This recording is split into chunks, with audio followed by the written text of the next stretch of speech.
And Governor Gavin Newsom tonight is making his way to South Carolina. Yeah, this trip to the nation's south, further fueling some speculation that he's running for president.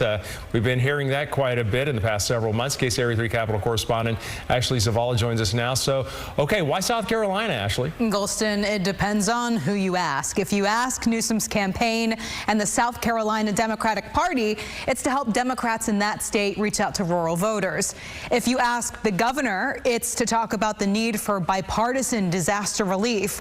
But if you ask political strategists, it's to pursue his presidential ambitions. So specifically, Governor Newsom tomorrow and Wednesday will swing through and speak with voters in these South Carolina counties: Marion, Chesterfield, Marlboro, Lawrence, Pickens, Oconsee, Kershaw, and Florence counties.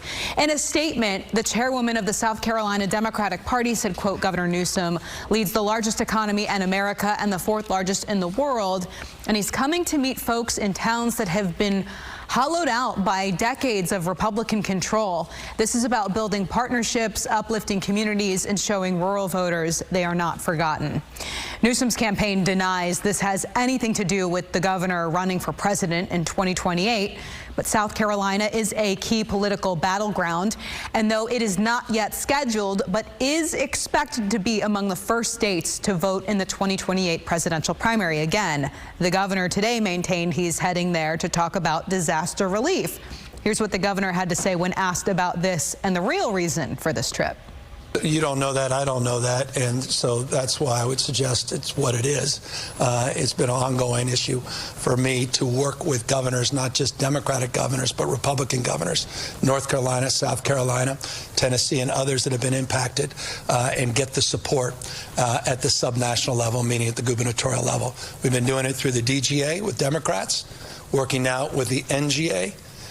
We've been up on the Hill, the Capitol, and now we're starting to reach out directly to governors. It won't be the last state, and there'll be other states that are off the map. So the cynics out there can sort of, I think, resolve any of their anxiety or growing cynicism. Are we still at sub-zero interest in running for president? Oh, God, I mean, Jesus. Okay, so he's not completely rejecting the interest like he has in years past, but he also didn't answer that last question about whether or not he's interested in the presidency.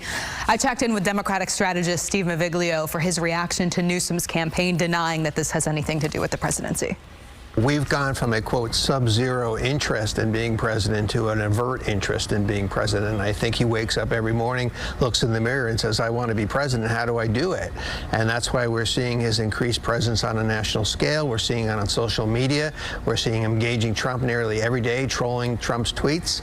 And while that might be very good for presidential politics, I don't think it's going to be very beneficial for California. The president has retaliated already in so many ways against California, talking about withholding billions and billions of dollars in funding that we need.